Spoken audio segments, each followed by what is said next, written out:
जी बिल्कुल, हमारे साथ माहिर कानून शफाकत अली संधू साहब ईस्ट लंदन के अंदर मौजूद हैं। इनसे पूछते हैं कि बरतानिया के अंदर जो ज़ाहिर है इमिग्रेशन कवानीन के अंदर भी तब्दीलियाँ आती रहती हैं। इसके अलावा जो पाकिस्तान से लोग आते हैं विज़िट वीज़े के ऊपर यहाँ पर, उनके बहुत बाज़ औक़ात ऐसे होता है कि जो यहाँ से कोई फैमिली को वहाँ से बुलाना चाह रहा है तो वीज़ा रिफ्यूज़ हो गया है, तो उनके पास क्या ऑप्शन होती है अगर किसी का विज़िट वीज़ा रिफ्यूज़ हो जाए? तो जो उसके यहाँ पर जिन्होंने स्पॉन्सर किया उनके पास फिर क्या ऑप्शन रह जाती है उसके बाद?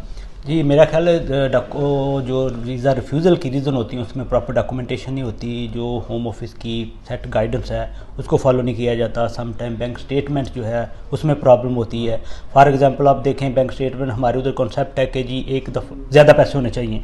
अगर आपके पास सोर्स ऑफ फंड नहीं है, एकदम आप किसी से पैसे बोरो करके या अपनी मनी अकाउंट में डालते हैं, ये बहुत सारी रीज़न की ये भी एक रीज़न है कि इस वजह से वीज़ा रिफ्यूज़ हो जाता है।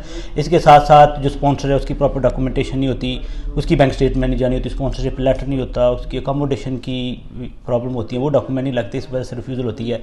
अभी तक जो विज़िट वीज़ा है अगर तो फैमिली का है, ब्रिटिश सिटीजन है, उसका राइट ऑफ अपील है।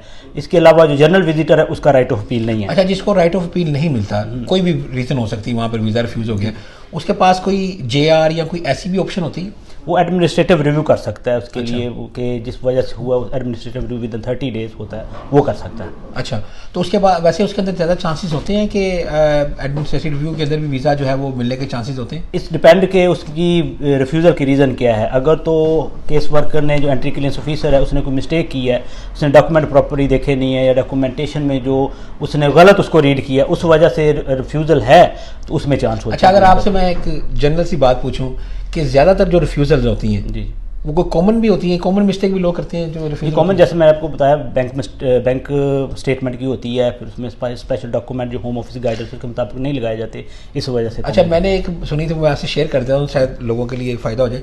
कहते हैं कि बाज़ औक़ात कोई ऐसी चीज़ आप छुपाए जो कि छुपाना मुनासिब नहीं होता, कोई भी, जैसे कि किसी का पहले वीज़ा रिफ्यूज़ हुआ है या किसी ने अपना यहाँ से डिपोर्ट होकर गया हुआ, या कोई वजह भी, अगर वो उसको छुपा ले तो ऐसी सूरत हाल के अंदर उसके ऊपर बैन भी लग जाता है? जी जी, उसके लिए डिसेप्शन, उसको वी कॉल डिसेप्शन। अगर वो उसने कोई फैक्ट्स पाए हैं जो जेन्युइन, डिसेप्शन में इनके धोखाधही की वजह से 10 ईयर तक बैन भी हो सकता है। अच्छा। तो इसलिए कोई भी फैक्ट्स को छुपाना नहीं चाहिए। अगर किसी वजह से पहले रिफ्यूज़ल हुई है उसको बाकायदा मेंशन करें और उसको एक्सप्लेन करें कि किस वजह से रिफ्यूज़ल हुई है, तो उसमें चांसेस कम हो जाते हैं कि दोबारा रिफ्यूज। क्योंकि आप विजिट वीज़े को ज़्यादा मैं कहूँगा कि एक्सपर्ट है इस मामले में, इसलिए मैं आपसे एक और बात पूछना चाहता हूँ कि अगर बहुत सारे ऐसे लोग हैं जिनके पाकिस्तान के अंदर वीज़ा रिफ्यूज़ हुए हुए हैं और या कईयों की डिसेप्शन लगी हुई है, तो उनके पास क्या वे आउट है?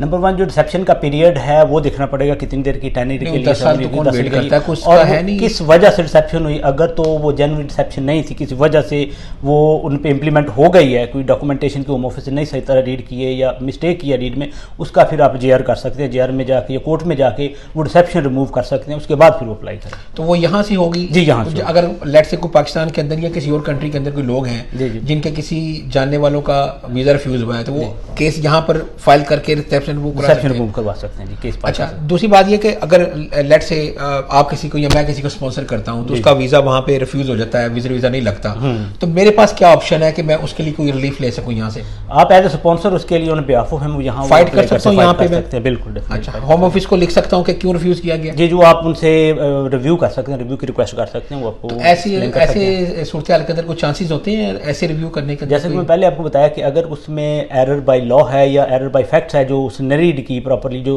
फैक्ट डिफरेंट थे और उसको समझने में या रीड करने में प्रॉब्लम हुई है या उसने मिस्टेक किया है, उस वजह से अगर है तो वो डेफिनेटली वो एक्सेप्ट करेंगे। आखिरी बात मुझे बताएं कि हमने देखा बहुत सारे लोग ये भी कहते हैं कि जो जब फॉर्म आप फिल करते हैं ना, चाहे ऑनलाइन करें या वैसे करें, तो वो किसी एक्सपर्ट से फिल कराना चाहिए, खुद नहीं इस तरह का काम करना चाहिए जिसमें गलती के चांसेस हों? जी बिल्कुल, डेफिनेटली, इसीलिए एक्सपर्ट हैं, बैठे हुए हैं, लॉ फर्म्स हैं, सोलिसिटर हैं, ताकि आपका भी काम चले, मैं इसलिए बात कर रहा हूं। तो उसमें फ़र्ज करें, मेरा एक क्लाइंट था इंडिया से, उसमें ये भी होता है सम टाइम उसने बगैर क्लाइंट से पूछे फैक्ट्स बयान कर दिए, फैक्ट्स बयान किए, उसने क्लाइंट ने डिक्लेरेशन साइन की, लेकिन उसका पहले रिफ्यूज़ हुआ था, वो डिक्लेयर नहीं किया। इसलिए जब भी किसी एक्सपर्ट के पास जाएं, कंसल्टेंट के पास जाएं, सब कुछ को बताएं ताकि क्लियर हो, आपके कम से कम चांस हो रिफ्यूज़ होने के। बहुत शुक्रिया आपका, थैंक यू वेरी मच।